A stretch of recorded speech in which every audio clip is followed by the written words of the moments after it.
स्वागत है सभी साथियों का एक बार पुनः भारतीय विजन क्लासेस में।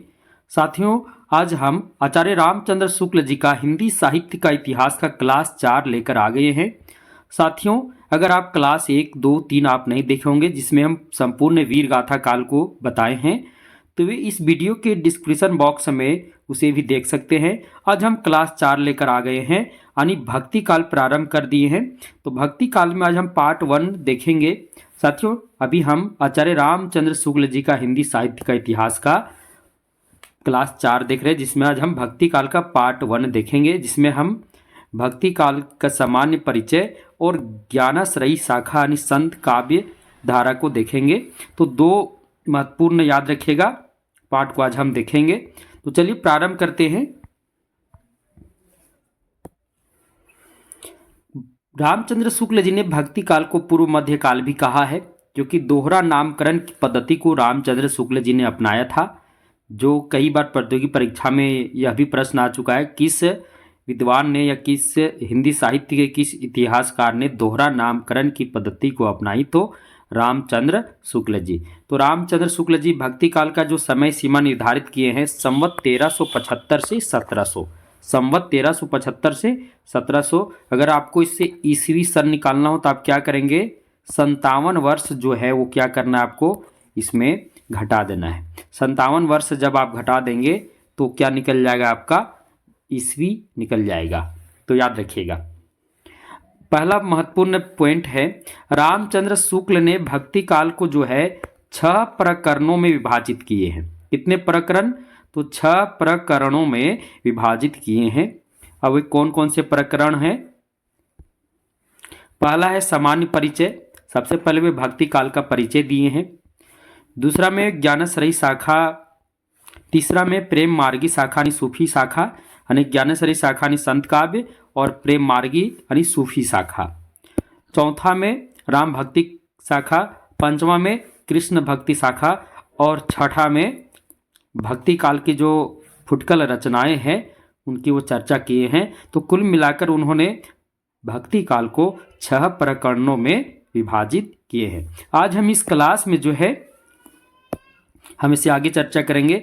सबसे पहले हम सामान्य परिचय की चर्चा करते हैं, क्योंकि हम आपको बता ही देते आज हम ये 2 टॉपिक की संपूर्ण क्लास की चर्चा करेंगे। तो सबसे पहले सामान्य परिचय प्रारंभ करते हैं। तो सबसे पहले रामचंद्र शुक्ल जी के अनुसार भक्ति काल की राजनीतिक परिस्थिति को देख लेते हैं।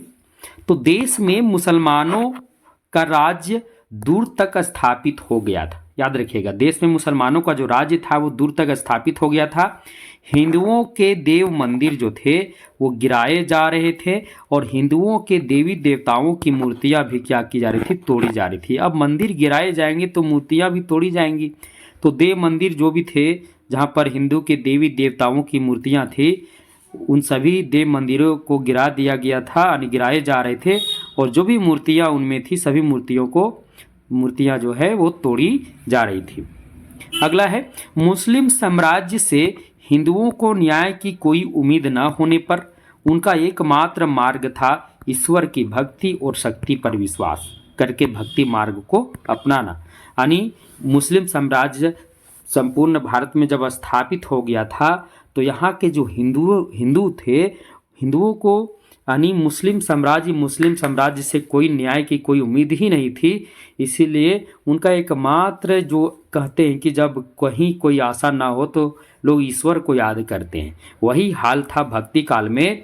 जब भक्ति काल में मुस्लिम साम्राज्य स्थापित हो गया तो मुस्लिम साम्राज्य स्थापित होने से जब उनको न्याय मिलने की कोई आशा नहीं रही मुस्लिम साम्राज्य से, तो उन्होंने कहते हैं कि अंत में भगवान की भक्ति में ही क्या किया, अपना विश्वास को रखा और भगवान के भक्ति मार्ग को अपनाए, और इसी कारण इसका नाम भी भक्ति काल रखा गया है। आगे चलते हैं। देश में मुसलमानों का राज्य स्थापित हो जाने से हिंदू जन समुदाय पर उदासी सी छा गई थी। यानी देश में मुसलमानों का राज्य स्थापित हो गया था सभी जगह, जिससे हिंदू जन समुदाय के जो लोग थे उनको कोई न्याय नहीं मिलता था। उनके साथ एक प्रकार से कह सकते हैं कि गलत व्यवहार होता था, अन्याय होता था। तो उनके अंदर जो उदासी जो भावना है, उदास की भावना वो संपूर्ण रूप से छा गई थी। अब धार्मिक परिस्थिति में देखते हैं कि भक्ति काल की धार्मिक परिस्थिति क्या रही, क्योंकि आचार्य रामचंद्र शुक्ल जी ने भक्ति काल का सामान्य परिचय में धार्मिक परिस्थिति, राजनीतिक परिस्थिति, ये सब परिस्थिति जो भी महत्वपूर्ण परिस्थितियां हैं, सामाजिक परिस्थिति, इसकी चर्चा की है। अब धार्मिक परिस्थिति में देखते हैं, मुस्लिम राज्य स्थापित हो जाने से सामान्य जनता में सच्चे भक्ति का एक प्रकार से कह सकते हैं कि बहुत कुछ ह्रास हो गया था। हिंदू मुस्लिम धर्मों के बीच लगातार संघर्ष से धर्म की वास्तविक आत्मा समाप्त हो गई थी। यानी हिंदू और मुस्लिम में लगातार धर्म के बीच लगातार संघर्ष चल रहा था, क्योंकि वो समय था भक्ति काल जिस समय हिंदू मुस्लिम में एक प्रकार से कैसे दोनों में एक प्रकार से द्वंद्व का भाव था, संघर्ष चल ही रहा था, क्योंकि मुस्लिम सभी जगह मुस्लिम सत्ता स्थापित हो चुकी थी।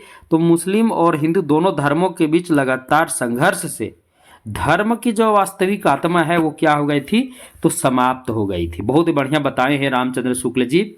आगे वो बताएं कि आदिकाल की तरह भक्ति काल में भी सामान्य जनता में तंत्र मंत्र जादू टोना पर अत्यधिक विश्वास बना रहा। जिस प्रकार हम आपको आदिकाल के बारे में वो कहते हैं कि जिस प्रकार आदिकाल में तंत्र मंत्र जादू टोना का जो प्रभाव रहा, वही विश्वास जो है भक्ति काल में भी बना रहा। आज भी देखा जाता है कि तंत्र मंत्र का आज भी लोग क्या करते हैं, आज भी इसका ये नहीं कि समाप्त हो गया है, आज भी बहुत ऐसे लोग हैं जो अंधविश्वास पर विश्वास करते हैं। एक प्रकार से अंधविश्वास है, पर उस पर जब विश्वास करते हैं तो वो भी आज भी तंत्र मंत्र पर विश्वास करते हैं। हिंदू जाति के लोग ईश्वर की प्रति भक्ति भावना पर अधिक बल दिए। यानी भक्ति काल में जो हिंदू जाति के लोग थे वो ईश्वर की भक्ति भावना पर अधिक बल दिए। इसके पीछे कारण क्या था, क्योंकि उनको मुस्लिम साम्राज्य के जो सत्ता स्थापित हो जाने से, यानी मुस्लिम जो भी शासक थे उनसे कोई उम्मीद नहीं था, जिसके कारण वो ईश्वर की भक्ति भावना पर अधिक बल दिए, अधिक ध्यान दिए। भक्ति काल का जो सोता, देखिए कबीर दास का ये क्या है महत्वपूर्ण कथन है, भक्ति काल का जो सोता दक्षिण की ओर से धीरे धीरे उत्तर भारत की ओर आ रहा था, इसमें महत्वपूर्ण योगदान रामानंद का रहा। यानी पर कई बार प्रतियोगी परीक्षा में आता है कि भक्ति आंदोलन को दक्षिण भारत से उत्तर भारत में लाने का जो श्रेय है वो किनको है, तो रामानंद जी को है। आगे चर्चा करते हैं। आदिकाल के तरह बौद्धो नाथों सिद्धो, यानी आदिकाल में हम देखे थे कि बौद्ध नाथ सिद्ध की योग साधना और हठ योग का प्रभाव भक्ति काल में भी रहा। यानी हम आदिकाल में बौद्ध साहित्य, नाथ साहित्य, सिद्ध साहित्य देखे थे, तो इनकी जो योग साधना और हठ योग था उसका जो प्रभाव रहा वो भक्ति काल में भी रहा, यानी समाप्त नहीं हुआ। आगे अब सामाजिक परिस्थिति देख लेते भक्ति काल की। तो भक्ति काल की सामाजिक परिस्थिति ये रहा, इस काल का सामाजिक जीवन उथल पुथल का था। भक्ति काल में समाज मुख्य रूप से हिंदू और मुस्लिम दो वर्गों में बटा हुआ था, क्योंकि भक्ति काल हिंदू मुस्लिम के बीच संघर्ष का काल रहा। हिंदू बहु बेटियों पर मुसलमानों के अत्याचार के भय से हिंदू जन समुदाय में क्या हो गया था, बाल विवाह का प्रचलन जोरों पर था। अरे बाल विवाह आने का कारण यही हो गया था क्योंकि मुसलमानों का अत्याचार हो रहा था। यानी मुसलमान लोग अत्याचार करते थे हिंदू बहु बेटियों पर, जिसके भय से हिंदू जन समुदाय ने अपने बहु बेटियों का विवाह जो है कह सकते हैं अपने मतलब उनको बचपन में ही विवाह कर देते थे। यानी बाल विवाह का जो प्रचलन था इसी कारण जोरों पर था। कबीरदास, नामदेव आदि कवियों जो संत थे ने हिंदू मुस्लिम एकता पर बल दिए और उन्हें सामान्य भक्ति मार्ग की ओर ले जाने का भी प्रयास किए। यानी कबीरदास, नामदेव, रामचंद्र शुक्ल जी बताते हैं कबीरदास, नामदेव आदि संतों ने हिंदू मुस्लिम को एकता पर बल दिए, उन्हें मतलब एकजुट करने का प्रयास किए और उन्हें सामान्य भक्ति मार्ग की ओर ले जाने का भी क्या किए, तो प्रयास किए। अब आगे चर्चा करते हैं भक्ति काल की साहित्यिक परिस्थिति क्या रही। तो भक्ति काल जो है दो प्रकार के साहित्यिक काव्य धारा रही भक्ति काल में। वो दो प्रकार की साहित्यिक काव्य धारा क्या रही, तो सगुण काव्य धारा और निर्गुण काव्य धारा बहुत ही महत्वपूर्ण है।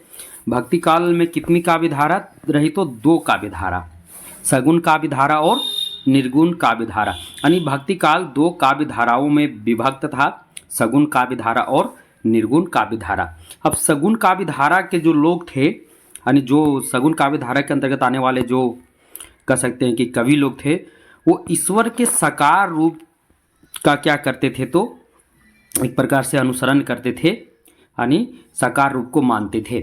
और निर्गुण काव्य धारा के अंतर्गत आने वाले जो भी कवि थे वो ईश्वर के निराकार रूप का उपासना करते थे, और सगुण काव्य धारा वाले ईश्वर के साकार रूप। साकार रूप मतलब ईश्वर का कोई अवतार, जैसे राम का अवतार, कृष्ण का अवतार, यानी अवतार को मानते थे।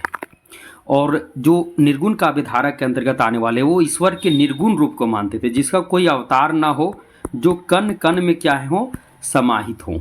समझ गए। अब आगे चर्चा करते हैं भक्ति काल। पूरा परिचय यहाँ हम लेकर आए हैं।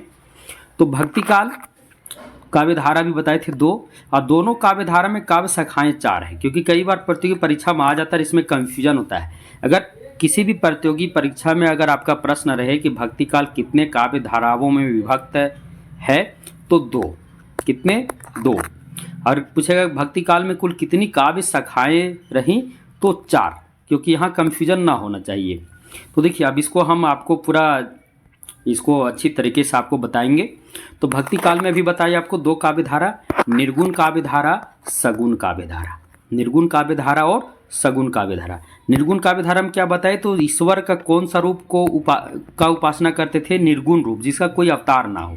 और सगुण काव्य धारा के अंतर्गत आने वाले कवि ईश्वर के इस रूप को स्वीकारते थे, जो अवतार का सत्य, अवतार को स्वीकार करते थे। अब देखिए इसमें भी देखिए निर्गुण काव्य धारा भी 2 शाखाओं में बटा हुआ था। पहली शाखा है ज्ञानाश्रयी शाखा और दूसरी शाखा है प्रेमाश्रयी शाखा। ज्ञानाश्रयी शाखा को संत काव्य भी कहा गया है, क्योंकि ज्ञानाश्रयी शाखा के अंतर्गत आने वाले कवि संत थे। क्या थे? संत थे। उनको संत के नाम से जाना जाता था। और प्रेमाश्रयी शाखा के अंतर्गत आने वाले कवि सूफी कवि थे, जिनको प्रेम मार्गी कवि भी कहा गया है। अब इधर चलते हैं। सगुण काव्य धारा के अंतर्गत भी 2 शाखाएं थी, क्योंकि कुल 4 शाखाएं हैं। तो प्रथम काव्य शाखा थी कृष्णाश्रयी शाखा और रामाश्रयी शाखा। तो कृष्णाश्रयी शाखा को कृष्ण भक्ति काव्य भी कह सकते हैं, भगवान कृष्ण की लीला का वर्णन किए गए करने वाले कवि थे। और रामाश्रयी शाखा के अंतर्गत राम की भक्ति करने वाले कवि थे, इसलिए कृष्णाश्रयी शाखा को कृष्ण भक्ति काव्य भी कहा गया है, रामाश्रयी शाखा को राम भक्ति काव्य भी कहा गया है। तो आपको समझ में आ गया भक्ति काल 2 काव्य धारा, भक्ति काल की 2 काव्य धारा, निर्गुण सगुण। निर्गुण की भी 2 शाखाएं ज्ञानाश्रयी प्रेमाश्रयी, सगुण की भी 2 शाखाएं कृष्णाश्रयी और रामाश्रयी। ज्ञानाश्रयी शाखा को संत काव्य भी कहा जाता है, प्रेमाश्रयी शाखा को सूफी काव्य भी कहा जाता है, या प्रेम मार्गी शाखा भी कहा जाता है, याद रखिएगा। अब हम चर्चा करते हैं कि किस शाखा में कौन कौन कवि हुए, क्योंकि कई बार प्रतियोगी परीक्षा में यहाँ से भी आपको प्रश्न पूछकर आपको फंसा सकता है कि इनमें से कौन से कवि हैं जो या ज्ञानाश्रयी शाखा के अंतर्गत नहीं आएंगे। तो इस प्रकार आप उसमें हो सकता है कंफ्यूजन में आप गलत कर दें। तो यहाँ आप देख लीजिए, आपको हम एक जगह करके लाए हैं। तो ज्ञानाश्रयी शाखा के अंतर्गत आने वाले जो संत कवि कौन कौन थे, तो कबीरदास जो ज्ञानाश्रयी शाखा के प्रतिनिधि कवि, याद रखिएगा ज्ञानाश्रयी शाखा के प्रतिनिधि कवि हैं, याद रहेगा आपको, ज्ञानाश्रयी शाखा के प्रतिनिधि कवि कबीरदास। इसके अलावा ज्ञानाश्रयी शाखा के अंतर्गत अन्य आने वाले जो भी संत हैं, गुरु नानक देव, दादू दयाल, सुंदरदास, मलुकदास, रज्जब, धर्मदास, हरिदास निरंजनी, सहजोबाई और दयाबाई, ये सब क्या थे, तो ये सभी जो है वे सभी संत काव्य के अंतर्गत आते हैं। इसमें आपका एक नाम छूट गया है, माफ कीजिएगा, इसमें आपका रैदास भी होगा ना। देखिए रैदास का नाम छूट गया है, याद रखिएगा। रैदास यानी संत रविदास, संत रविदास। संत रविदास भी ज्ञानाश्रयी शाखा के ही अंतर्गत आते हैं। तो ये सभी क्या है, तो सभी ज्ञानाश्रयी शाखा के क्या है, तो ये सभी ज्ञानाश्रयी शाखा यानी संत काव्य के अंतर्गत आने वाले कवि हैं, याद रखिएगा ये सभी। अब प्रेमाश्रयी शाखा के अंतर्गत आने वाले कवि, प्रेम मार्गी कवि कौन कौन हैं, तो मलिक मोहम्मद जायसी जो प्रतिनिधि कवि, याद रखिएगा प्रेमाश्रयी शाखा के प्रतिनिधि कवि क्या है, तो मलिक मोहम्मद जायसी है। इसके अलावा मुल्ला दाऊद कुतुबन, जिसे रामचंद्र शुक्ल जी ने प्रथम सूफी कवि माना है, याद रखिए, क्योंकि अभी हम रामचंद्र शुक्ल जी का हिंदी साहित्य का इतिहास पढ़ रहे हैं। तो रामचंद्र शुक्ल जी ने कुतुबन को प्रथम सूफी कवि माने हैं। मंझन, उस्मान, नूर मोहम्मद, कासिम शाह, असाइद, कुशल लाभ, राबिया जो एक कवित्री थी, और ईश्वर दास, ये सभी क्या है तो ये प्रेम मार्गी शाखा यानी सूफी काव्य धारा सूफी शाखा के क्या है तो ये सभी पर कवि हैं, याद रखिएगा। सूफी काव्य के अंतर्गत आने वाले कवि ये सभी हैं, याद रखिएगा। इसमें से एक कवित्री याद रखिएगा राबिया। आप कृष्णासरी शाखा में चलते हैं जिसे कृष्ण भक्ति काव्य भी कहा गया है। इसके प्रतिनिधि कवि कौन हैं तो कृष्णासरी शाखा के प्रतिनिधि कवि जो हैं वो कौन है तो सूरदास है। कौन है? सूरदास। सूरदास क्या है तो कृष्णासरी शाखा के प्रतिनिधि कवि हैं। अब आगे देखते हैं वल्लभाचार्य, कुशल लाभ, कृष्णदास, परमानंद दास, नंद दास, छित स्वामी, गोविंद स्वामी, चतुर्भुज दास, मीराबाई और विठलनाथ, ये सभी कृष्णाश्रयी शाखा यानी कृष्ण भक्ति काव्य के अंतर्गत आते हैं। अब रामाश्रयी शाखा के अंतर्गत आने वाले कवि कौन कौन से हैं उसे भी देख लेते हैं। तो रामाश्रयी शाखा के प्रतिनिधि कवि तुलसीदास जी हो जाएंगे, रामानंद, अग्रदास, विष्णुदास, नाभादास, प्रियादास, केशवदास, सेनापति, नरहरिदास और लालदास, ये सभी क्या है तो ये सभी राम भक्ति काव्य के कवि हैं, याद रखिएगा। तो ये हम आपको पूरा अच्छी तरीके से बताने का प्रयास किए हैं। अब इसमें याद रखिएगा, इसमें आपको एक प्रश्न देते हैं, प्रेमाश्रयी शाखा प्रथम सूफी कवि यानी सभी विद्वानों के अनुसार, यानी कह सकते हैं कि ज़्यादातर मत जिनको दिया गया तो वो कौन है, वो आप हमें कमेंट बॉक्स में बताइएगा कि हिंदी के प्रथम सूफी कवि किन्हें माना गया है, या आप हमें ज़रूर बताइएगा कमेंट बॉक्स में। हम अभी रामचंद्र शुक्ल जी का हिंदी साहित्य पढ़ा रहे हैं, जिसमें जो कुछ दिया वो आपको हम बता रहे हैं। तो ये भी हम आपको ये बताने का प्रयास किए, प्रतियोगी परीक्षा में यहाँ से प्रश्न आ सकते हैं, तो कौन सा कवि किस काव्य के अंतर्गत आएगा वो हम यहाँ पर आपको बताने का प्रयास किए। अब यहाँ देखिए, जब हम सामान्य परिचय रामचंद्र शुक्ल जी का जो सामान्य परिचय उसमें उन्होंने कहे हैं कि देश में मुसलमानों का राज्य प्रतिष्ठित हो जाने पर, क्योंकि यहाँ कुछ प्रमुख कथन भी उन्होंने अपने सामान्य परिचय में दिए हैं जो प्रतियोगी परीक्षा में अक्सर ये कथन आते हैं, तो एक एक करके सभी कथनों को देखते हैं। देश में मुसलमानों का राज्य प्रतिष्ठित हो जाने पर हिंदू जनता के हृदय में गौरव, गर्व और उत्साह के लिए वह अवकाश न रह गया, ये रामचंद्र शुक्ल जी कहते हैं। और भी उनके कथन हैं, अपने पौरुष से हताश जाति के लिए भगवान की शक्ति और करुणा की ओर ध्यान ले जाने के अतिरिक्त दूसरा मार्ग ही क्या था, ये भी वो कहते हैं। ये भी कई बार प्रतियोगी परीक्षा में यह जो कथन है रामचंद्र शुक्ल जी का आ चुका है। तीसरा है, धर्म का प्रवाह कर्म, ज्ञान और भक्ति इन तीनों धाराओं में चलता है। इन तीनों के सामंजस्य से धर्म अपनी पूर्ण सजीव दशा में रहता है, ये भी महत्वपूर्ण कथन है रामचंद्र शुक्ल जी का, और ये भी कई बार प्रतियोगी परीक्षा में आ चुका है। आगे देखते हैं, कुछ और महत्वपूर्ण कथन है, भक्ति आंदोलन की जो लहर दक्षिण से आई उसी ने उत्तर भारत की परिस्थिति के अनुरूप हिंदू मुसलमान दोनों के लिए एक सामान्य भक्ति मार्ग की भावना कुछ लोगों में जगाई, ये भी रामचंद्र शुक्ल जी का महत्वपूर्ण कथन है। आगे है, अगला है, इनमें कोई संदेह नहीं है कि कबीर ने ठीक मौके पर जनता के उस बड़े भाग को संभाला जो नाथ पंथियों के प्रभाव से प्रेम भाव और भक्ति रस से शून्य और शुष्क पड़ता जा रहा था, ये भी महत्वपूर्ण कथन किनका है तो रामचंद्र शुक्ल जी का है। आगे उन्होंने कहा, भक्ति की निष्पत्ति श्रद्धा और प्रेम के योग से होती है, जहाँ श्रद्धा या पूज्य बुद्धि का अवयव जिसका लगाव धर्म से होता है। ये कथन बहुत महत्वपूर्ण है, कई बार यह पूछ चुका है, इतना याद रखिएगा कि भक्ति की निष्पत्ति श्रद्धा और प्रेम के योग से होती है। ये कथन किनका है, तो यह जो कथन महत्वपूर्ण कथन रामचंद्र शुक्ल जी का, याद रखिएगा। रामचंद्र शुक्ल जी का जब आप इनका निबंध पढ़िएगा श्रद्धा भक्ति, तो उसमें भी ये चर्चा किए हैं। अब भक्ति काल का सामान्य परिचय से अन्य महत्वपूर्ण जो तथ्य उसे भी हम देख लेते हैं। तो गुजरात में स्वामी माधवाचार्य ने द्वैतवाद संप्रदाय की स्थापना किए, ये रामचंद्र शुक्ल जी अपने इतिहास ग्रंथ में बताए हैं। जब वो भक्ति काल का सामान्य परिचय जब दिए हैं तो उसमें यह चर्चा किए हैं कि गुजरात में स्वामी माधवाचार्य ने द्वैतवाद की जो संप्रदाय उसकी स्थापना किए। जनता के हृदय से प्रेम भक्ति को दूर जाते देख तुलसीदास ने कहा। देखिए, जनता के हृदय से जो एक प्रकार से प्रेम भक्ति है, जो भक्ति भाव है, उसे दूर जाते देख तुलसीदास ने क्या कहा है। ऐसे तुलसीदास आपके जो है वो अभी हम आपको बताए थे कि रामाश्रयी शाखा के प्रतिनिधि कवि है, लेकिन उन्होंने क्या कहे हैं, गोरख जगायो जोग, गोरख जगायो जोग, भक्ति भगायो लोग। याद रखिएगा, यह कथन कई बार प्रतियोगी परीक्षा में आ चुका है।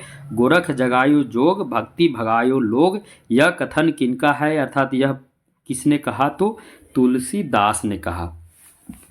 आगे देखते हैं, 15वीं शताब्दी में रामानंद जी ने, 15वीं शताब्दी में किसने, तो रामानंद जी ने विष्णु के रामावतार की उपासना पर जोर दिए और रामावत संप्रदाय की स्थापना किए। याद रखिएगा, रामावत संप्रदाय की स्थापना कौन किए हैं, तो रामानंद जी किए हैं। और रामानंद, जो स्वामी रामानंद थे, वो 15वीं शताब्दी में विष्णु के रामावतार की उपासना पर जोर दिए और उसी के लिए उन्होंने रामावत संप्रदाय की स्थापना की।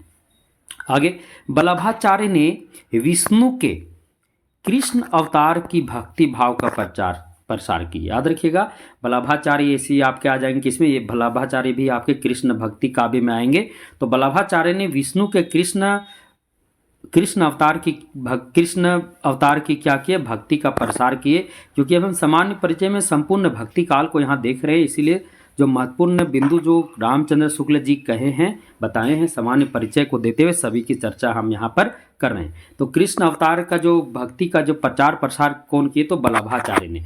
और राम भक्ति का जो प्रचार प्रसार पर जोर कौन दिए, तो रामानंद जी ने दिए। देखिए, बहुत ही महत्वपूर्ण है।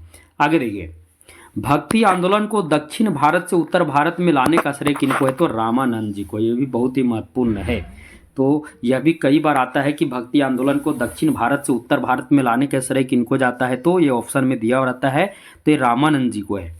आगे, महाराष्ट्र भक्तों में नामदेव का नाम सबसे पहले आता है। यहाँ से भी परीक्षा में प्रश्न आ चुका है कि महाराष्ट्र भक्तों में सर्वप्रथम नाम किनका आता है, तो याद रखिएगा, नामदेव।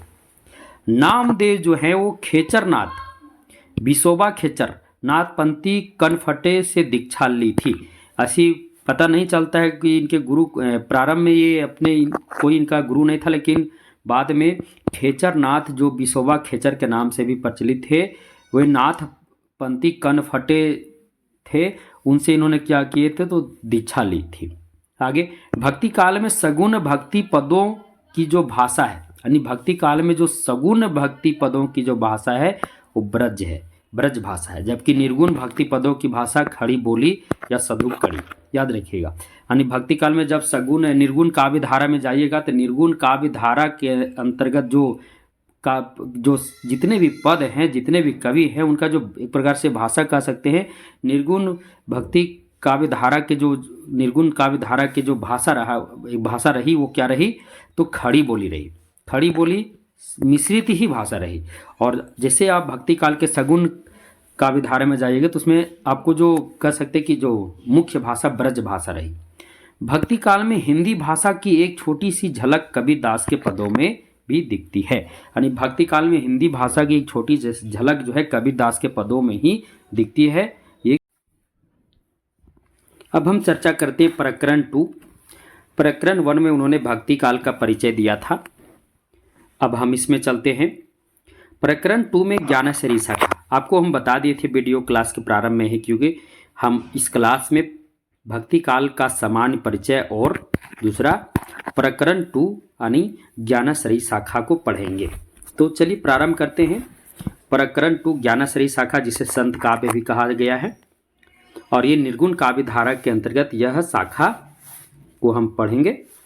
तो रामचंद्र शुक्ल जी के अनुसार सबसे पहले उन्होंने कबीरदास का परिचय दिया है। तो कबीरदास का जो जन्म है रामानंद के आशीर्वाद से एक विधवा ब्राह्मणी द्वारा हुआ है। किसके द्वारा? तो एक विधवा ब्राह्मणी द्वारा। अब यहाँ पूरा परिचय हम आपको यहाँ दिए हैं, तो देख लीजिए कबीरदास का जन्म किस प्रकार रामचंद्र शुक्ल जी माने हैं। तो इनका जन्म उनके अनुसार जेठ सुदी पूर्णिमा का दिन सोमवार विक्रम संवत 1456। आपको इससे अगर ईस्वी निकालना हो तो आप 57 वर्ष को क्या करेंगे, घटा देंगे। काशी के, देखिए काशी के रामानंद भक्त, रामानंद काशी में ही रहते थे। उस काशी के ही एक भक्त था ब्राह्मण जो रामानंद का भक्त था। और रामानंद का क्या था, तो रामानंद जी का भक्त था ये ब्राह्मण। अब ब्राह्मण भक्त था। अब रामानंद जी ने ब्राह्मण से खुश होकर उसकी पुत्री को, देखिए किस प्रकार हुआ है यह, एक प्रकार से कह सकते गलती से रामानंद जी से यह आशीर्वाद दे दिया गया था। तो रामानंद जी अपने भक्त ब्राह्मण, फिर से बताते हैं, रामानंद जी अपने भक्त ब्राह्मण से खुश होकर उनकी पुत्री जो विधवा थी, और इसके बारे में रामानंद जी को हो सकता है इसी रामचंद्र शुक्ल जी ने बताया नहीं, लेकिन गलती से वो बोले हैं, लिखे हैं कि गलती से यह आशीर्वाद दे दिया। तो हो सकता है रामानंद जी को यह पता नहीं था कि इसकी पुत्री जो है वो विधवा है। तो रामानंद जी ने ये जो भक्त ब्राह्मण था, जो रामानंद का भक्त था, उसे उसकी पुत्री को, यानी ब्राह्मण की पुत्री को पुत्र होने का आशीर्वाद दे दिया। और जब उन्हें पता चला कि उनकी पुत्री क्या है, विधवा है, तो एक प्रकार से कह सकते हैं कि ये गलती से यह आशीर्वाद दिया गया। और रामानंद जी के आशीर्वाद से ब्राह्मण की जो विधवा पुत्री थी उसे क्या हुआ, तो एक पुत्र का जन्म हुआ। और विधवा जो ब्राह्मणी जो थी, यही विधवा ब्राह्मणी भक्त ये ब्राह्मण की क्या थी, पुत्री थी। अब समाज की लोक लज्जा के चलते कबीरदास को उसने क्या किया, तो कबीरदास को लहरतारा नामक तालाब में वो एक प्रकार से बहा दी। अब उसका लालन पालन किसके द्वारा हुआ, तो लालन पालन जो है एक प्रकार से माता पिता भी माना गया है। कबीरदास के माता पिता या फिर लालन पालन करने वाले कौन थे, नीरू और नीमा। तो कबीरदास के माता पिता भी नीरू और नीमा को ही माना जाता है। कबीरदास जुलाहे का काम करते थे, यानी कपड़ा सिलने का काम। अब इनके गुरु कौन थे, देखिए किस प्रकार इनके गुरु, तो कबीरदास के गुरु रामानंद थे, याद रखिएगा कबीरदास के गुरु रामानंद थे। और किस प्रकार कबीरदास जो है रामानंद का शिष्य बने, तो पंचगंगा घाट जो था, वहाँ प्रतिदिन रामानंद जी स्नान के लिए जाते थे। तो पंचगंगा घाट की सीढ़ियों पर रामानंद जी के शिष्य बने, यानी सीढ़ियों पर वो क्या हुए, तो सीढ़ियों पर जाकर लेट गए। अब रामानंद जी का पैर जो था वो कबीरदास पर पड़ गया, इसी में उनके मुख से राम, हाय राम का नाम निकला। और उसी समय से कबीरदास रामानंद जी को अपना गुरु स्वीकार कर लिए। अब इनकी शिक्षा जो है, तो कबीरदास के बारे में से आप पढ़े होंगे, कबीरदास पढ़े लिखे नहीं थे। तो कबीरदास की जो शिक्षा है वो साधुओं के सत्संग से प्राप्त हुआ, याद रखिएगा। आगे चलते हैं, कबीर पंथी। अब देखिए कबीर जो पंथी, यहाँ तो देखिए कबीरदास का जो गुरु कौन थे, तो कबीरदास के गुरु हम जाने रामानंद। लेकिन कबीर पंथी किनको कहा गया है, जो कबीरदास के मार्ग पर चलने वाले, जो कबीरदास के मार्ग पर चलते थे वो एक कबीर पंथी कहलाए। तो कबीर पंथी में हिंदू और मुसलमान दोनों थे। हिंदू और मुसलमान क्या थे, दोनों थे, क्योंकि कबीरदास हिंदू और मुसलमान दोनों को फटकारे भी हैं और उन्हें एकजुट करने का भी प्रयास किए हैं, उन्हें ज्ञान भी दिए हैं कि सही क्या है गलत क्या है। तो हिंदू और मुसलमान दोनों थे कबीरदास के मार्ग पर चलने वाले में, यानी जो भी कबीर पंथी थे उसमें हिंदू और मुसलमान दोनों थे। अब मुसलमानों ने कबीर का गुरु किसे माना, तो मुसलमानों ने कबीर का गुरु एक मुसलमान फ़कीर शेख तकी को माना, याद रखिएगा।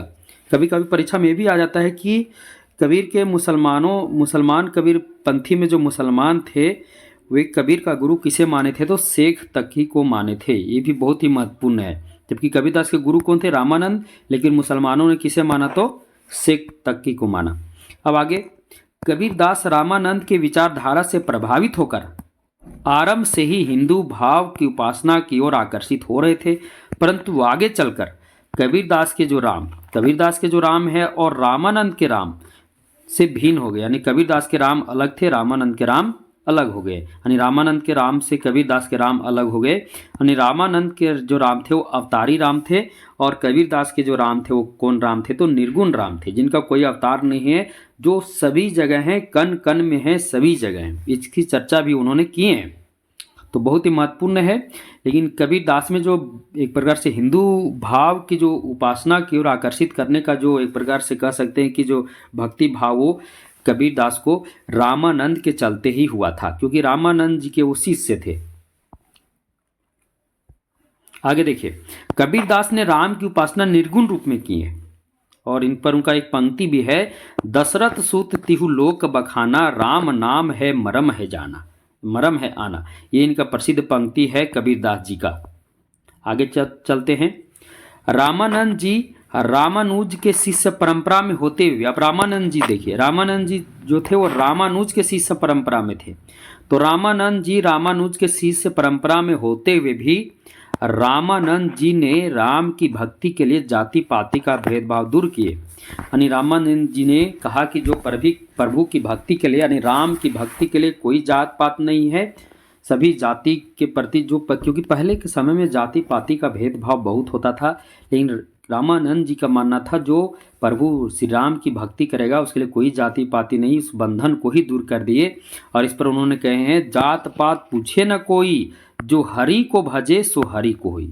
अर्थात उनका मानना था जो हरि को भजेगा, हरि की भक्ति करेगा, उसे ईश्वर का यानी प्रभु श्री राम का आशीर्वाद मिलेगा। इसमें जात पात का कोई लेना देना नहीं है, यानी जात पात को दूर कर दिए थे। यानी उनके यहाँ भक्ति के लिए किसी भी जाति के लोग जाते थे, सभी के लिए संपूर्ण स्थान था। आगे देखिए, कबीरदास की वाणी बहुत ही महत्वपूर्ण है। कबीरदास की वाणी कैसी कहलाती है? निर्गुण वाणी कहलाती है। कबीरदास की वाणी निर्गुण वाणी कहलाती है। कबीर के वचनों में कहीं सर्ववाद की झलक मिलती है तो कहीं ईश्वर को सर्वव्यापी बताया गया है। अब कबीरदास के जो वचन है उसमें कहीं सर्ववाद की झलक मिलती है तो कहीं ईश्वर को ही सर्वव्यापी बताया गया, यानी ईश्वर ही सब कुछ है। इसलिए वो कहे हैं, साईं के सब जीव हैं किरी कुंजर दोय, यानी सब साईं अर्थात ईश्वर के ही सब क्या हैं? जीव हैं। आगे देखिए, अब रामचंद्र शुक्ल जी के अनुसार कबीर ज्ञान मार्गी की बातों का संचय अपने गुरु रामानंद तथा हिंदू साधु सन्यासियों से किया। अब रामानंद जी के अनुसार जो है, रामचंद्र शुक्ल जी के अनुसार कबीरदास जी जो हैं वो ज्ञान मार्गी की जो बातें हैं उनका संचय उन्होंने कहाँ किया? तो अपने गुरु रामानंद से भी और साधु संत जो सन्यासी थे उनके साथ भी रहकर किया। कबीरदास पढ़े लिखे नहीं थे, ये सभी लोग जानते, पढ़े लिखे नहीं थे। उन्होंने जो कुछ सीखा सब सत्संग द्वारा ही सीखा, यानी साधु संतों के सत्संग में रहकर ही सीखा। इसलिए उनके विषय में ये भी कथन बहुत ही प्रचलित है, मसी कागज छियो नहीं, कलम गही नहीं हाथ। ये भी बहुत ही महत्वपूर्ण कथन है, एक प्रकार से पंक्ति कह सकते हैं जो कबीरदास से संबंधित है यह पंक्ति, और कई बार आ भी जाता है। यह पंक्ति किससे संबंधित है? तो कबीरदास से, मसी कागज छुयो नहीं, कलम गही नहीं हाथ। ऐसा भी कहा जाता है कबीरदास के जो शिष्य थे, कबीरदास जो कुछ बोलते थे उसके शिष्य पीछे पीछे लिखते जाते थे, अर्थात उनकी रचना करते जाते थे। आगे देखिए, कबीरदास वैष्णव संप्रदाय से, कबीरदास जो हैं वैष्णव संप्रदाय से अहिंसा का तत्व ग्रहण किया तथा हिंसा के लिए मुसलमानों को फटकारते भी रहे। अब देखिए, वैष्णव संप्रदाय में अहिंसा की बात कही गई है, वैष्णव संप्रदाय में अहिंसा की बात कही गई है। अगर आप वैष्णव संप्रदाय से संबंधित है तो आपको पता होगा, जब वैष्णव संप्रदाय में जब कभी पूजा अर्चना होती तो उसमें होता है कि विश्व का कल्याण हो, विश्व का क्या हो? कल्याण हो, ऐसा होता है। तो वैष्णव संप्रदाय में का अहिंसा तत्व ही है, विश्व का कल्याण, तो उसको ग्रहण किया तथा हिंसा के लिए मुसलमानों को फटकारते रहे।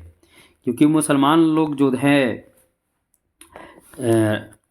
गाय को जो खाता था, मांस को जो खाता था, उसके विषय में उन्होंने कहा है, दिन भर रोजा रखत है, दिन भर रोजा रखत है, राती हनत है गाय, यह तो खून की बंदगी कैसे खुशी खुदाए। तो ये मुसलमानों को फटकारते हुए कहे हैं कि तुम दिन में रोजा रखते हो, रात को गाय को खाते हो, यह तो खून है, फिर तुम्हें खुशी कैसे मिलेगा? तुम्हें खुशी कैसे देंगे? तो इस प्रकार से कह सकते हैं कि वे मुसलमानों को फटकारते रहे हिंसा तत्व को लेकर, क्योंकि अहिंसा के पुजारी रहे कबीरदास। अब आगे देखते हैं, कबीरदास हिंदू मुसलमान में एकता करने का भी भरपूर प्रयास किए तथा मनुष्यों में आपसी भेदभाव को भी दूर करने का निरंतर प्रयास करते रहे। यानी मनुष्यों में भी आपसी में जो जाति पाति के प्रति भेदभाव था, और हिंदू मुसलमान की तो एक प्रकार से दोनों के बीच तो एक प्रकार से संघर्ष जारी था, साथ ही साथ समाज में जो है वो कह सकते हैं कि ऊंच नीच का भी भेदभाव था, तो उसे भी वो दूर करने का क्या किए? प्रयास किए। और ये कह सकते हैं ये सभी भावनाएं उनको रामानंद जी से मिली, क्योंकि रामानंद जी भी थे वो भक्ति के लिए जाति पाति का भेदभाव को उन्होंने दूर कर दिया था, सभी के लिए वो अपने द्वार खोल दिए थे। कबीरदास ने अपनी वाणी में ब्रह्म अर्थात ईश्वर, कबीरदास ने अपनी वाणी यानी ब्रह्म यानी ईश्वर को अपना खसम या पति तथा मालिक मानकर उपासना किए हैं, याद रखिएगा। और इस पर उन्होंने उनका एक पंक्ति है जो बहुत ही प्रचलित है, जिसमें उन्होंने ईश्वर को अपना खसम या फिर पति माने हैं।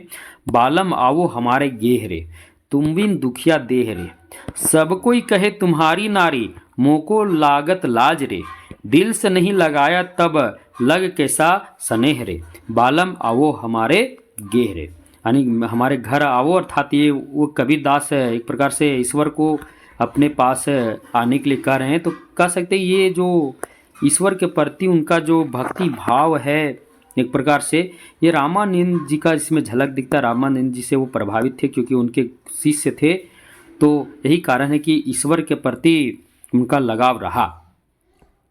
तो कहीं कहीं सगुण भी दिखता है लेकिन निर्गुणवादी थे। आगे चर्चा करते हैं।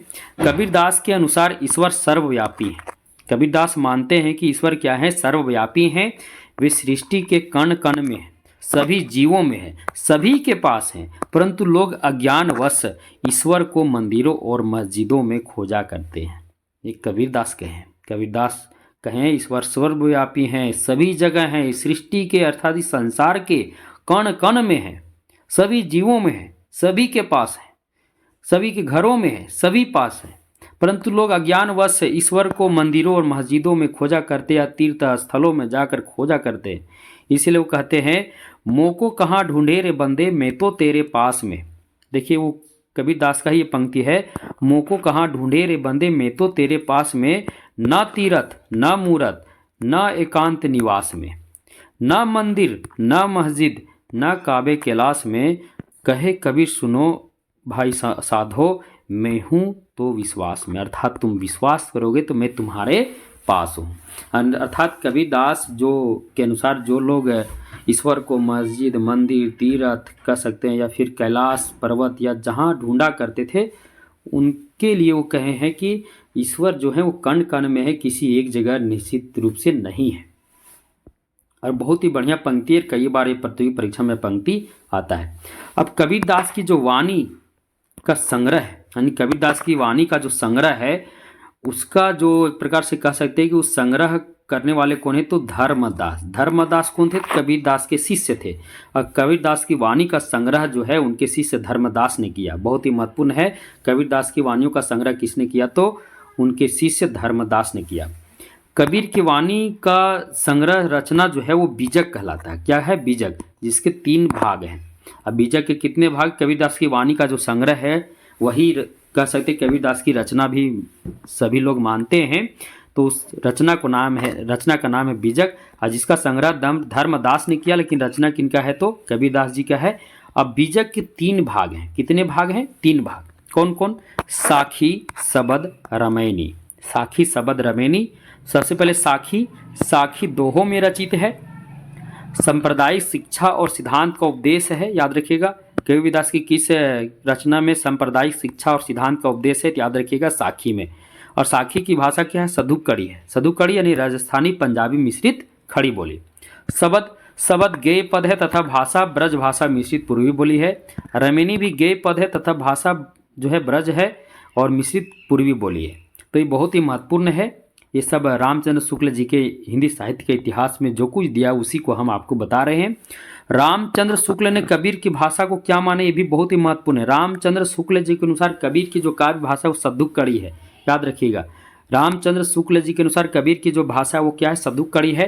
अब हम आपको कुछ प्रश्न देते हैं जो आप कमेंट बॉक्स में आप हमें बताइएगा कि हजारी प्रसाद द्विवेदी ने कबीर की वाणी को क्या कहा है, और डॉक्टर श्याम सुंदर दास के अनुसार कबीर की भाषा क्या है, वो आप हमें कमेंट बॉक्स में जरूर बताइएगा।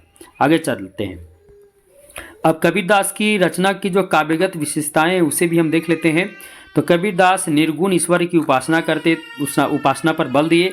आत्मज्ञान की प्राप्ति के लिए उन्होंने गुरु का महत्व दिया, यानी गुरु ही क्या है, तो आत्मज्ञान की प्राप्ति के लिए गुरु ही क्या है, तो महान है। इसलिए उन्होंने एक पंक्ति में गुरु को ईश्वर से भी क्या माना, बड़ा माना। और ये पंक्ति भी आप लोग जानते होंगे, गुरु गोविंद दोनों खड़े काके लागू पाए, बलहारी गुरु आपने गोविंद दियो बताए। तो ये बहुत ही महत्वपूर्ण ये पंक्ति है। उन्होंने गुरु को ईश्वर से भी आगे माना। आगे एकवेश्वरवाद पर विश्वास करते थे, अर्थात उनके अनुसार ईश्वर एक है, यानी ईश्वर को एक मानते थे। वेदांत तत्व हिंदू मुसलमानों को भी फटकार किए हैं। बाह्य आडंबरों का विरोध किए हैं, जैसे पूजा, रोजा, नमाज वगैरह जो कुछ था वो बाह्य आडंबर इसे मानते थे, इसका उन्होंने विरोध किए हैं। प्रेम साधना के महत्वता पर बल दिए। माया की प्रबलता को ही बताया कि माया के अनुसार ही लोग ऐसा करते हैं, और हृदय की शुद्धि पर भी वो क्या किए, तो बल दिए अपने पंक्तियों में। आगे बढ़ते हैं। कबीर की मृत्यु संवत 1575 मगहर में हुई। कबीरदास 120 वर्ष जीवित रहे, ये रामचंद्र शुक्ल जी के अनुसार है। कबीर की वाणी का संग्रह उनके शिष्य धर्मदास ने कब किया, तो संवत 1521। याद रखिएगा, कबीर की वाणी यानी बीजक जो है उसका जो संग्रह जो है संवत 1521 में धर्मदास ने किया था। आगे बढ़ते हैं। अब कबीरदास से संबंधित रामचंद्र शुक्ल जी के जो प्रमुख कथन है वो भी देख लेते हैं। वे राम राम जपा करते थे और कभी कभी माथे पर तिलक भी लगा लेते थे। ये रामचंद्र शुक्ल जी ने कहा है कबीरदास के बारे में। फिर कहे हैं, इसमें कोई संदेह नहीं कि कबीर के राम नाम रामानंद जी से ही प्राप्त हुए, पर आगे चलकर कबीर के राम रामानंद के राम से भिन्न हो गए, ये भी महत्वपूर्ण है। कबीर की वाणी में स्थान स्थान पर भावात्मक रहस्यवाद की जो झलक मिलती है वह सूफियों के सत्संग का प्रसाद है। बहुत ही महत्वपूर्ण ये कथन है, याद रखिएगा, प्रतियोगी परीक्षा में कथन आ सकता है और बहुत ही महत्वपूर्ण है। और रामचंद्र शुक्ल जी का जो हिंदी साहित्य का इतिहास है, जितने भी प्रतियोगी परीक्षाएं हैं हिंदी की, सभी में ये प्रश्न आपको देखने को मिलेंगे ही रामचंद्र शुक्ल जी के हिंदी साहित्य के इतिहास से, क्योंकि रामचंद्र शुक्ल जी का हिंदी साहित्य का इतिहास जो है वो सबसे क्या कहते हैं महत्वपूर्ण है, सबसे विश्वसनीय है। इसी सब का सब बहुत ही महत्वपूर्ण है, सभी हिंदी साहित्य के इतिहास। ये रामचंद्र शुक्ल जी का हिंदी साहित्य का इतिहास जो है उससे अधिक प्रश्न प्रतियोगी परीक्षा में देखने को मिलते हैं। आगे देखते हैं। कबीर की वाणी स्थान स्थान पर ये हो गया ना, फिर भी एक बार फिर से देख लीजिए इस पंक्ति को। कबीर के वाणी में स्थान स्थान पर भावात्मक रहस्यवाद की जो झलक मिलती है वह सूफियों के सत्संग का प्रसाद है। आगे, भाषा बहुत प्रस्कृत और परिमार्जित न होने पर भी कबीर की उक्तियों में कहीं कहीं विलक्षण प्रभाव और चमत्कार हैं। ये भी क्या है, बहुत ही महत्वपूर्ण कथन है कबीरदास के प्रति रामचंद्र शुक्ल जी का। अब अगले कवि की ओर चलते हैं, रैदास। रैदास, इनका जन्म 1377 ईस्वी। गुरु रामानंद जाति के चमार थे, काशी के रहने वाले थे, निर्गुण ईश्वर की उपासना करते थे। रैदास की शिष्य परंपरा में उदयदास और मीराबाई भी रहीं। रैदास के 40 पद आदि गुरु ग्रंथ साहिब में संकलित। याद रखिए, रैदास के 40 पद कहाँ संकलित है, तो आदि गुरु ग्रंथ साहिब में। रैदास की फुटकल पद जो है बानी नाम से संत बानी सीरीज में क्या है, तो संग्रहित है, ये भी याद रखिएगा, बहुत ही महत्वपूर्ण है। अब रैदास की कुछ महत्वपूर्ण काव्य पंक्तियां देख लेते हैं। नामदेव कबीर तिलोचन साधना सैन तरे, कह रविदास सुनहूँ रे संतहूँ, हरि जीऊँ ते सभी सरे। यानी रामानंद जी के शिष्य जब हो गए थे नामदेव, कबीर और सेन, ये नामदेव, कबीर और सेन रामानंद के क्या हो गए थे, शिष्य हुए थे। तो उनके शिष्य, इस पंक्ति से पता चलता है कि रैदास रामानंद के शिष्य बाद में हुए, इसलिए वे इन सभी कह सकते हैं कि इन सभी संतों को वो क्या कर रहे हैं, तो उनको तरने की बात करें कि आप लोग तर गए कि रामानंद के शिष्य पहले हो गए, या फिर रामानंद के शिष्य आप लोग तर गए। जब हम होते तब तू नहीं, अब तू ही मैं नहीं। याद रखिएगा, ये भी बहुत ही महत्वपूर्ण पंक्ति है रैदास की। फिर है, माधव क्या कहिए प्रभु ऐसा, जैसा मानिए होई न तैसा, नरपति एक सिंहासन सोइया, सपने भया भिखारी। ये भी रैदास यानी संत रविदास जी की क्या है, तो महत्वपूर्ण काव्य पंक्ति है। अब धर्मदास की ओर चलते हैं।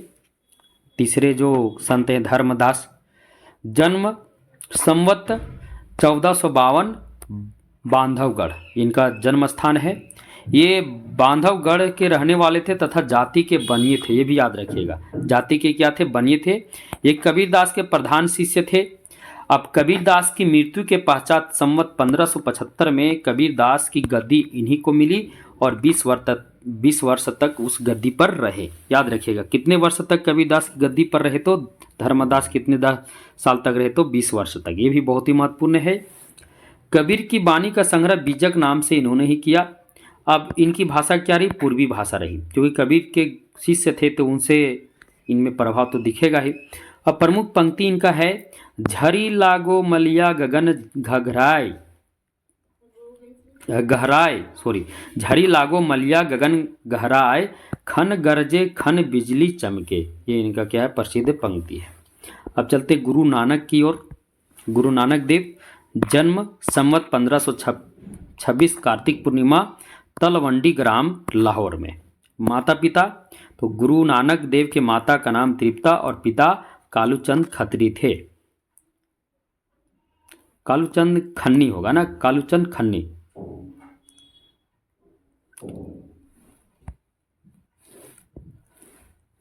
आगे सिख संप्रदाय के आदि गुरु थे, यानी सिख संप्रदाय के प्रवर्तक किनको माना जाता है, तो गुरु नानक को माना जाता है। पत्नी सुलक्षणी थी। संतान श्रीचंद जो उदासी संप्रदाय के प्रवर्तक हुए, बहुत ही महत्वपूर्ण है। उदासी संप्रदाय के प्रवर्तक कौन है, श्रीचंद है, जो गुरु नानक देव के ही संतान है। और दूसरे थे लक्ष्मी चंद। प्रमुख रचनाएं, तो असादीवार जपो जी, असादीवार इनका प्रसिद्ध क्या है, रचना है गुरु नानक जी का। काव्य भाषा क्या रहा गुरु नानक जी का, तो ब्रज भाषा रहा।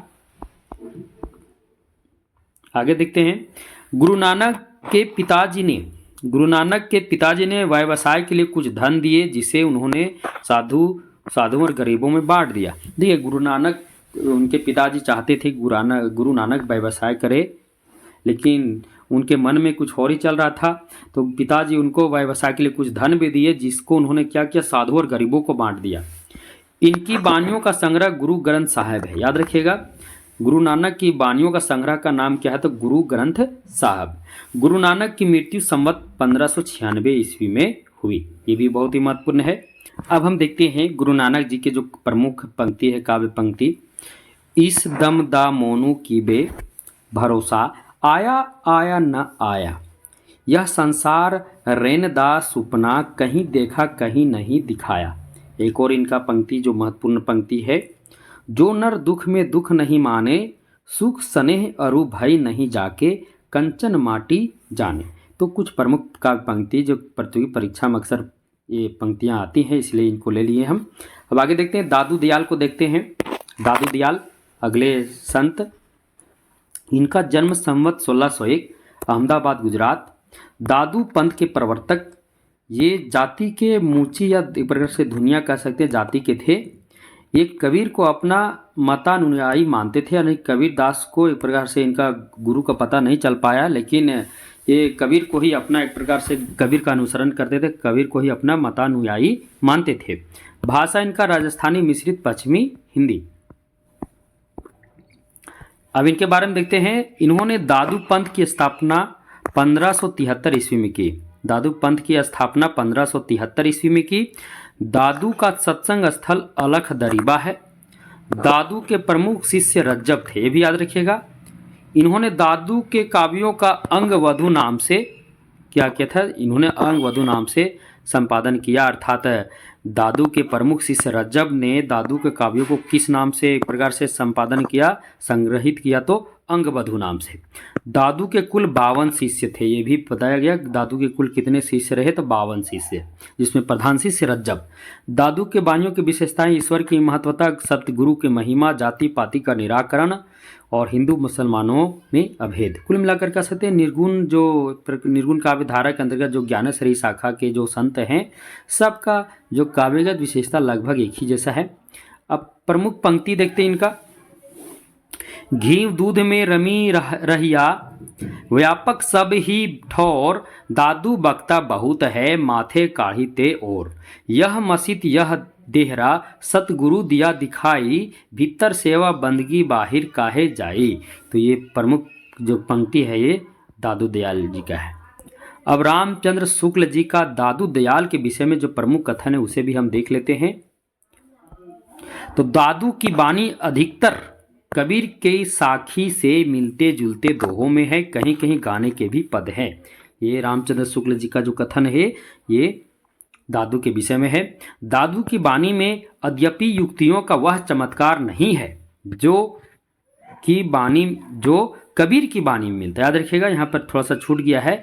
दादू की बानी में अद्यपि युक्तियों का चमत्कार नहीं है जो कबीर की बानी में मिलता है, पर प्रेम भाव का निरूपण बहुत सरस, निरूपण अधिक सरस और गंभीर है। ये भी महत्वपूर्ण कथन रामचंद्र शुक्ल जी का है दादू के विषय में। अब आगे चलते हैं, सुंदरदास को देखते हैं। तो सुंदरदास का जन्म संवत 1653 चैत्र शुक्ल 9 कहाँ हुआ था ये देख लीजिए। इनका जो जन्म हुआ था धौसा ग्राम में, और ये जाति के बनिया थे। यानी धौसा ग्राम जो है जयपुर में है, राजस्थान में। माता पिता सती तथा परमानंद दास, यानी माता का नाम, इनका माता का नाम सती और पिता का नाम परमानंद दास। अब परमानंद दास को आप कहाँ पढ़ेंगे? परमानंद दास आप देखिएगा, आप पढ़िएगा कृष्ण भक्ति काव्य धारा में। इनके गुरु कौन थे? दादू दयाल। संत कवियों में सबसे विद्वान और काव्य कला में निपुण थे। बहुत ही बार आता है कि संत कवियों में सबसे विद्वान और काव्य कला में निपुण कौन थे? तो सुंदरदास। प्रमुख रचना सुंदर विलाप, भाषा ब्रज भाषा।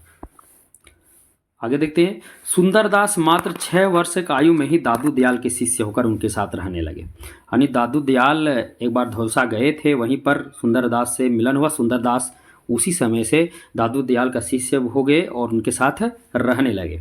सुंदरदास बाल ब्रह्मचारी थे, और देखने में भी सुंदरदास जैसा नाम है वैसा देखने में भी बहुत ही सुंदर थे और बाल ब्रह्मचारी थे। स्त्री की चर्चा से सदैव दूर रहते थे। अब ब्रह्मचारी है तो स्त्री चर्चा से सदैव दूर रहेंगे ही। संत कवियों में एकमात्र व्यक्ति थे जिन्हें समुचित शिक्षा मिली थी। बहुत ही महत्वपूर्ण पंक्ति है। सुंदरदास समाज के रीति रिवाजों पर विनोदपूर्ण बातें भी कही हैं। अब यहाँ देखिए, गुजरात पर कुछ कहे हैं, मारवाड़ पर भी कहे, दक्षिण क्षेत्र पर भी कहे, पूर्व देश पर भी उन्होंने अपनी कुछ बातें कही हैं। हो सकता है पृथ्वी परीक्षा में यह आ जाए, इसलिए इसको हम ले लिए हैं। आगे देखिए, सुंदरदास जो पतिव्रत स्त्री होती थी या फिर रण क्षेत्र में जो सूरवीर हुआ करते थे, उनके प्रति उनका आदर रहा। और उनकी पंक्ति उन्होंने आदर के साथ लिया। जैसे है, पति ही सु प्रेम होय, पति ही सु नेम होय, पति ही सु क्षेम होय, पति ही सु रत है। अब मरी घमसान करी सुंदर जुहारे, श्याम सोई सूरवीर रूपी रहे जाए रण में। यानी वे रण में जो क्षेत्र में सूरवीर जो रण में रहते थे, अर्थात जो सूरवीर रण क्षेत्र में युद्ध किया करते थे, उनके प्रति उनका अच्छा भाव रहा। यानी प्रेम लगाव का भाव रहा, आदर का भाव रहा, और पतिव्रत स्त्री के प्रति उनका आदर का भाव रहा। अगले हैं मलुकदास। इनका जन्म संवत 1631 वैशाख कृष्ण 5 कौन सा ग्राम? तो कड़ा ग्राम में हुआ था, जो इलाहाबाद उत्तर प्रदेश में है। इनके पिता कौन थे? सुंदरदास खत्री थे। प्रमुख गद्दियाँ, इनका प्रमुख गद्दियाँ कहाँ कहाँ रही? तो कड़ा, जयपुर, मुल्तान, पटना, नेपाल। प्रमुख रचनाएं रत्न खान और ज्ञानबोध। अब इनके विषय में कहा गया है कि एक बार इन्होंने एक डूबते हुए शाही जहाज को पानी के ऊपर उठाकर बचा लिया था। देखिए, मलुकदास जी के बारे में कहा गया है कि एक बार इन्होंने डूबते हुए शाही जहाज को पानी के ऊपर उठाकर बचा लिया था, और रुपयों का तोड़ा किसको कहते हैं? रुपयों की थैली को गंगा जी में तैराकर कड़ा से इलाहाबाद भेजा था। इनके बारे में कहा गया है। मलुकदास औरंगजेब के शासनकाल में थे। किनके शासनकाल में थे? तो औरंगजेब के शासनकाल में थे। मलुकदास का आलसी व्यक्तियों के लिए प्रसिद्ध पंक्ति है। देखिए, बहुत ही प्रसिद्ध पंक्ति, याद रखिएगा, कई बार यह पृथ्वी परीक्षा में यह पंक्ति आता है, इसलिए इसे देख लेना जरूरी है। अजगर करे न चाकरी, पंछी करे न काम, दास मलुका कहे गए सबके दाता राम। ये मलुकदास जी का क्या है? तो ये मलुकदास जी का एक कथन है। अब इनकी भाषा क्या है? तो मलुकदास की जो भाषा है अरबी फारसी मिश्रित खड़ी बोली। अब कुछ पंक्तियां हैं जो यहाँ पर हम लिए, इसे भी आप देख लीजिएगा। ये सभी मलुकदास की क्या है? तो पंक्तियां हैं। अब ज्ञानेश्वरी शाखा के जो अंतिम संत कवि हैं वो हैं अक्षर अनन्य। संवत 1710 के वर्तमान में थे। दतिया राजा पृथ्वी चंद के दीवान थे। महाराज छत्रसाल के गुरु हुए। प्रमुख ग्रंथ है राजयोग, विज्ञान योग, ध्यान योग, सिद्धांत बोध, विवेक दीपिका, ब्रह्म ज्ञान, अनन्य प्रकाश। ये सभी क्या अक्षर अनन्य के ग्रंथ हैं। एक बार क्या हुआ था इनके विषय में बहुत ही प्रसिद्ध है कि एक बार अपने शिष्य महाराज छत्रसाल, क्योंकि छत्रसाल महाराज छत्रसाल के गुरु थे, तो अपने शिष्य छत्रसाल से किसी बात पर अप्रसन्न होकर जंगल में गए थे। जिस पर महाराज और छत्रसाल के बीच जो संवाद हुआ है बहुत ही प्रसिद्ध संवाद है। तो छत्रसाल जब इनकी खोज में जंगलों में जाते हैं तो देखते हैं कि अक्षर अनन्य अर्थात इनके गुरु जो है वो पाँव पूरा पसार कर लेटे हुए हैं। तो छत्रसाल कहते हैं पाँव पसारा कब से, तो अक्षर अनन्य जवाब देते हैं हाथ समेटा जब से। अब कुछ अन्य महत्वपूर्ण तथ्य उसे भी हम देख लेते हैं इस क्लास में। अब देखिए सबका जो जन्म हम देखे थे कि संवत में था। यहाँ सभी जितने भी भक्ति काल के ज्ञानेश्वरी शाखा के जितने भी संत कवि हैं सबका जन्म हम ईस्वी में आपको यहाँ बताने का प्रयास किए हैं।